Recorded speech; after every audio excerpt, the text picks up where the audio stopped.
Okay, now in number 6, on a certain some of money, मतलब क्या हुआ, यहाँ पे हमको प्रिंसिपल नहीं दिया हुआ है। सम मतलब होता है प्रिंसिपल, प्रिंसिपल नहीं दिया हुआ है, ठीक है। तो प्रिंसिपल को हम x मान लेते हैं और फिर हम 100 मान करके भी बना देंगे, ठीक है ना।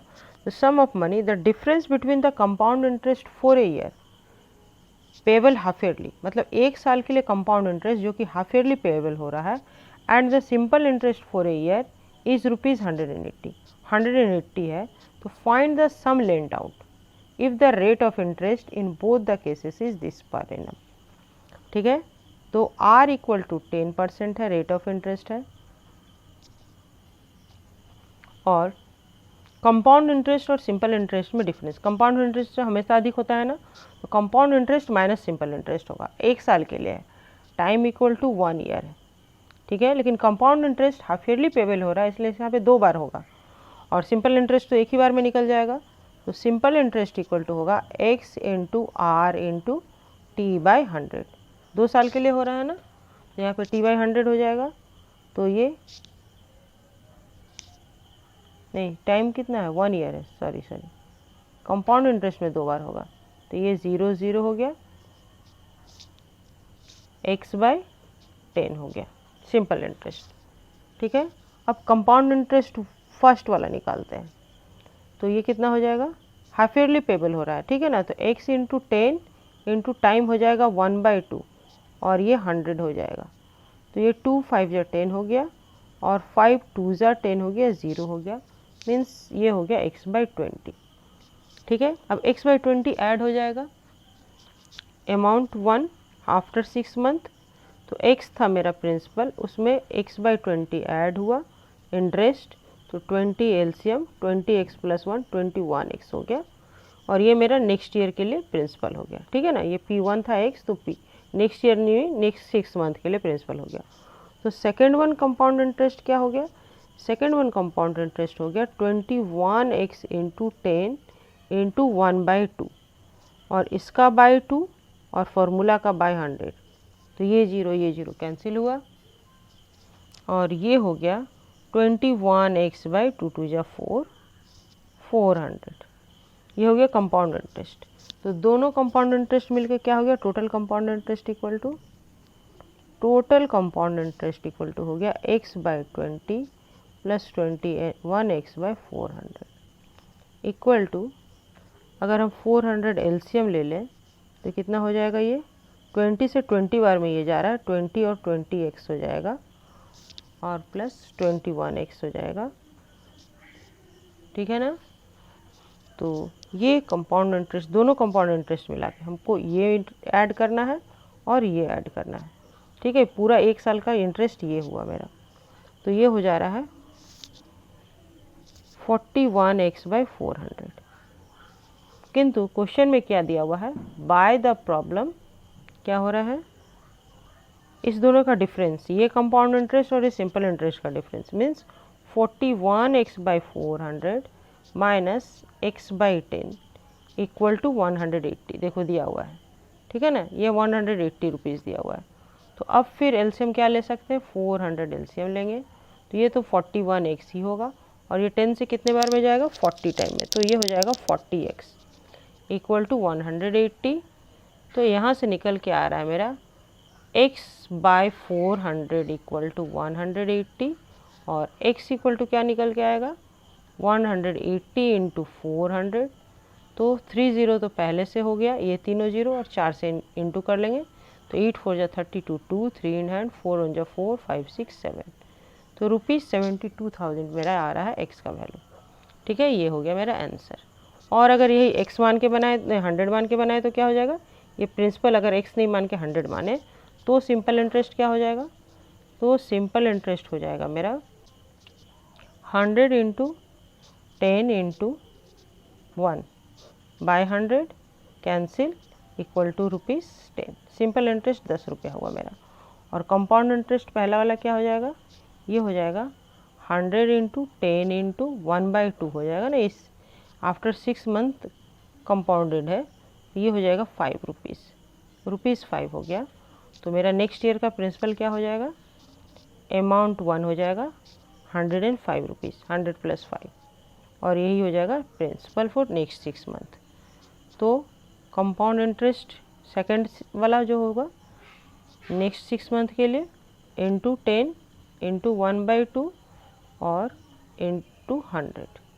तो ये तो 2 5 जा 10 हो गया और 5 2 जा 10 0 हो गया, फिर 5 4 जा 20, 5 2 जा 10 1 हो गया। तो ये 21/4 आया, मीन्स 4 5 जा 20 पॉइंट 4 2 जा 8 5.25 आया। ठीक है, तो दोनों कंपाउंड इंटरेस्ट को ऐड कर रहे हैं तो क्या आ रहा है, total compound interest equal to 10.25 और by the problem compound interest minus simple interest equal to 180 है। तो compound interest minus simple interest क्या हो जाएगा, मतलब 10.25 minus 10 equal to 180, that means 0.25। जब मेरा ये हो रहा है डिफरेंस, इसको ऐसे नहीं लिखना चाहिए, नंबर में तो ये गलती हो जा रहा है ना, तो डिफरेंस निकालो, डिफरेंस निकालो by the problem compound interest minus simple interest equal to this. ठीक है, इक्वल टू 10.0.25 मीन्स 10 मैंने इक्वल टू 0.25, ये आया difference between compound interest and simple interest. तो अब ये डिफरेंस लिख लो, difference between compound interest and simple interest. 100 वाले में यही प्रॉब्लम हो जाता है, यहाँ पे देखो डायरेक्ट निकल गया ना एक्स का वैल्यू, और 100 वाले में यही प्रॉब्लम हो जाता है, इसको निकालना पड़ता है। Difference between compound interest and simple interest equal to 0.25। तो जब 0.25 डिफरेंस है तो मेरा प्रिंसिपल है 100 रुपीज़। ठीक है ना, 0.25 डिफरेंस है तो प्रिंसिपल 100 रुपीज़ है, तो 1 रुपीज़ डिफरेंस होगा तो 100 bye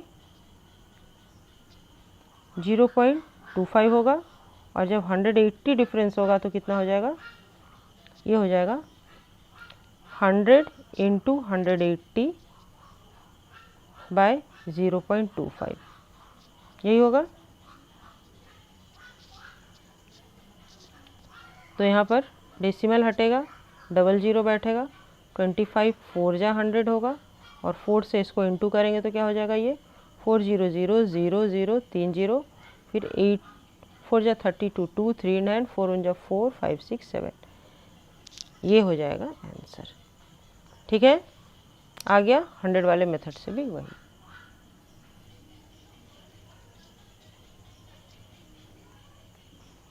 A manufacturer estimate that his machine depreciated by 15% of its value at the beginning of the year.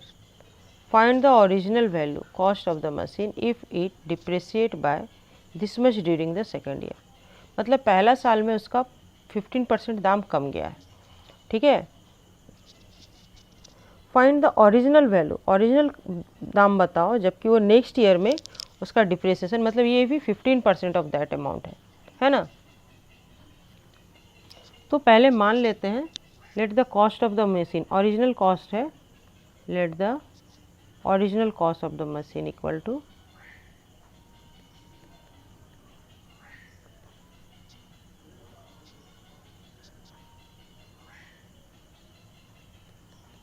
₹x। ठीक है, original cost of the machine equal to ₹x है, तो इसका depreciation first year में 15% हुआ है, रेट ऑफ डिप्रिसिएशन 15% है, तो cost for the second year, cost for second year क्या हो जाएगा, x माइनस 15% ऑफ x। ठीक है ना, तो ये क्या हो जाएगा, ये हो जाएगा x माइनस 15x बाय 100, और इसको हम लोग क्या करेंगे, 100 एलसीएम हो जाएगा, 100x minus 15x equal to हो जाएगा 10 माइनस 5 5, 9 माइनस 1 8, 85 बाय 100,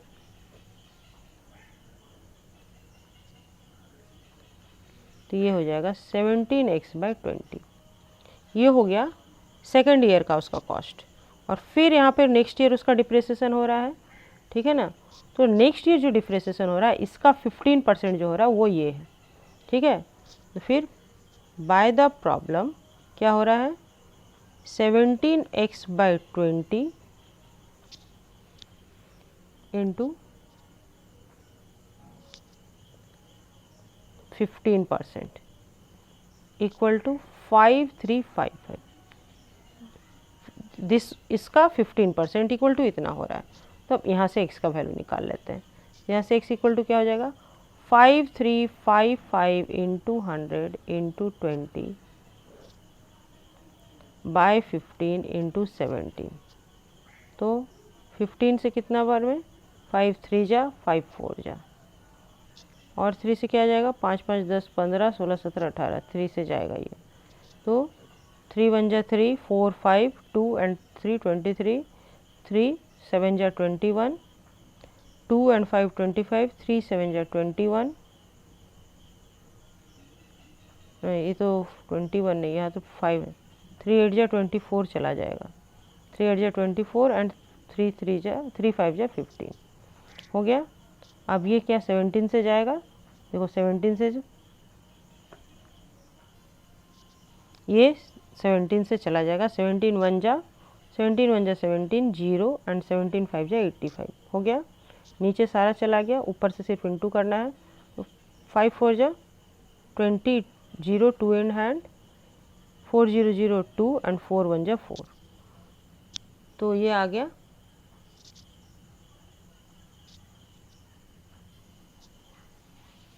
और यहाँ पर 100 भी है ना, तो 2 0 इसका भी बैठ जाएगा। तो x का वैल्यू इतना आ गया, ठीक है।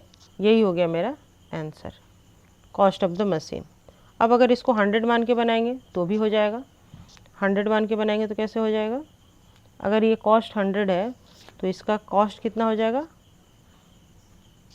इसको अलग ही पेपर में बना लेते हैं। ओरिजिनल कॉस्ट, अगर let the cost of machine, let the cost of machine equal to ₹100। तो after 1 year cost, after 1 year cost of machine, cost of machine equal to क्या हो जाएगा,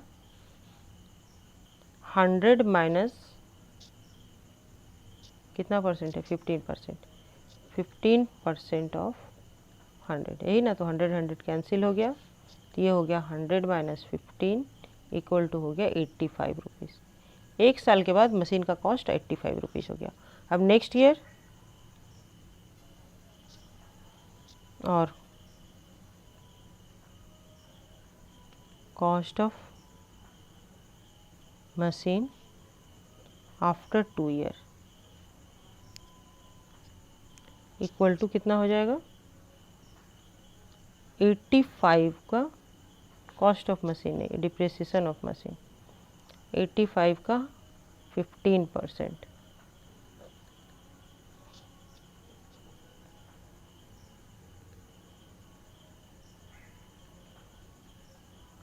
depreciation of machine after 2 year equal to this है।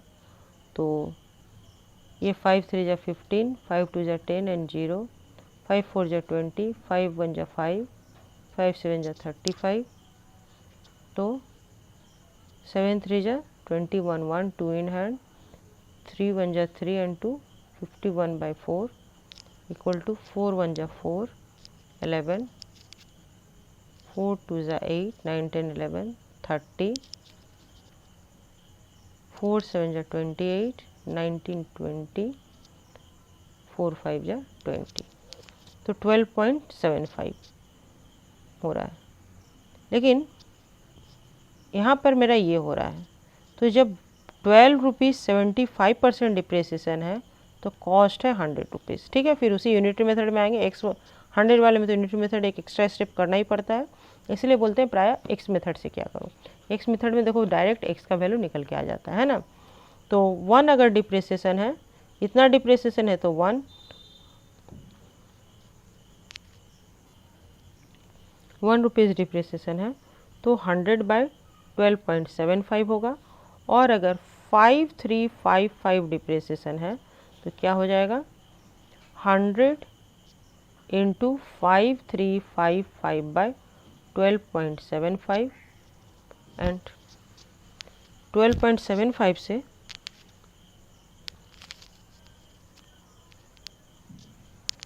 Decimal हटाते हैं तो into 100 हो जाएगा। और फिर 5 से 5 2 जा 10, 5 5 जा 25, 5 5 जा 25, 5 2 जा 10 एंड 0, 5 5 जा 25, 5 1 जा 5, 5 4 जा 20 और ये 17 से जाएगा, 17 3 जा और ये जाएगा, ये भी जाएगा 17 3 जा 51, 17 1 जा 17 और 17 5 जा 85।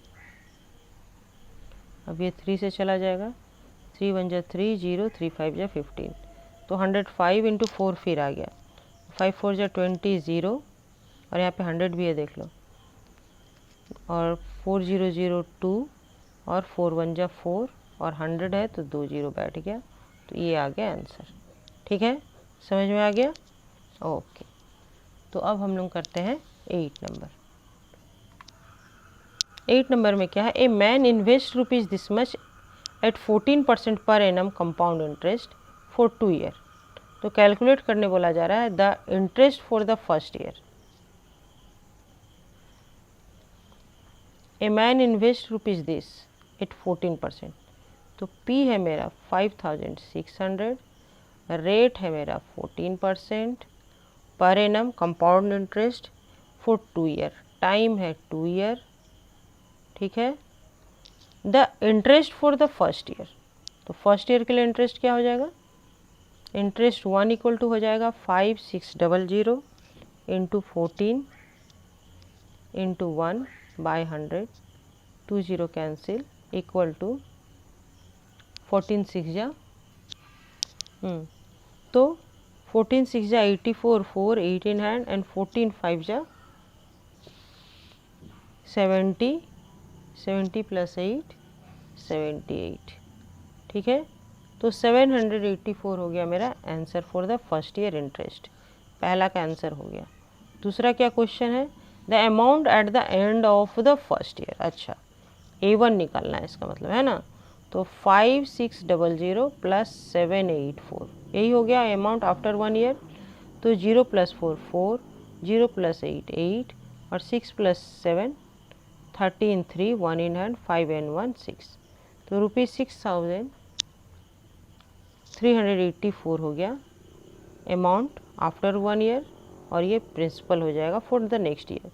The interest for the second year correct to the nearest rupees. अच्छा, तो अब सेकेंड ईयर के लिए इंटरेस्ट निकाल लो, 6384 × 14 × 1/100 मीन्स ये 2 डिजिट के बाद डेसिमल पड़ जाएगा, तो पहले इंटू कर लेते हैं। तो ये इंटू करने के बाद आ रहा है 89376/100 है। ठीक है, मीन्स इक्वल टू हो जाएगा ₹893.76। तो इसको राउंड ऑफ करेंगे तो क्या हो जाएगा, 7 है ना, ये मोर देन 5 है, तो ये इक्वल टू ₹894 अप्रॉक्स। ठीक है, यही हो जाएगा मेरा आंसर। राउंड ऑफ करके बोला गया है करने के लिए, बस राउंड ऑफ करके कर दिए। क्लियर है, नियरेस्ट रुपीज़ में बोला गया है, पैसा नहीं लिखने बोला गया है, इसीलिए हम लोग इसको नियरेस्ट रुपीज़ कर लिए। और number 9, a man save rupees this much every year and invest it at the end of the year. मतलब पूरा साल जनवरी से लेकर दिसंबर तक 3000 रुपये सेविंग किया और उसके बाद फिर उसको इन्वेस्ट कर दिया। ठीक है, at the rate of 10% compound interest. Calculate the total amount of his saving at the end of the third year. 3 साल के बाद उसका कितना हुआ, तो सेविंग कितना है या फिर P कितना है, सेविंग है उसका 3000 और आर इक्वल टू है 10% और टाइम इक्वल टू है 3 ईयर्स, ठीक है ना। तो पहले ईयर का इंटरेस्ट कितना निकल रहा है, 3000 पे 10% के हिसाब से उसका जो ये आ रहा है, ये 2020 कट गया तो 300 रुपीज़ आ रहा है। तो आफ्टर 1 ईयर इसका प्रिंसिपल हो रहा है ऐसे, तो 3000 प्लस 300 हो रहा है इक्वल टू 3300 हो रहा है। और फिर सेविंग, और सेविंग जब ऐड कर रहा है, saving equal to saving plus amount 1 equal to 3000 plus 3300 equal to 6300 और ये हो रहा है उसका नेक्स्ट ईयर के लिए प्रिंसिपल, है ना। तो अब इस पे नेक्स्ट ईयर इंटरेस्ट लगेगा, वो होगा 6300 पे लगेगा 10% के हिसाब से, और ये हो जाएगा 1010 कट गया तो ₹630 रुपीज़ आ रहा है उसका इंटरेस्ट नेक्स्ट ईयर का। तो पहला साल तो वो 3000 जमा किया और दूसरे साल में उसको लगाया, है ना। तो दूसरा साल फिर पूरा उसको इंटरेस्ट मिला 300 रुपया, और फिर वो दूसरे साल में 3000 जमा किया, फिर उसको लगाया। तो अब तीसरे साल में उसका कितना हो जाएगा, अब यही मेरा लास्ट होगा, ये अच्छे से ध्यान में रखना, ठीक है ना। वो पहला साल पूरा जमा कर रहा है 3000 तब जाके लगा रहा है, तो यहाँ पे तीसरे साल में मतलब यही, यहाँ पे A2 क्या हो जाएगा मेरा, A2 हो जाएगा 6300, ये मेरा प्रिंसिपल था, उसमें 630 पहले ऐड हुआ तो ये आया 0 3 6 7 8 9 और 6, ये हुआ।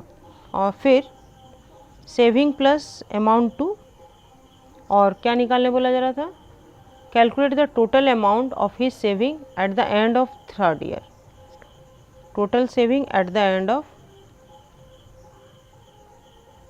total saving at the end of third year equal to हो जाएगा 6930 में 3000 ऐड कर दिए तो ये हो जाएगा 9930 रुपीज़।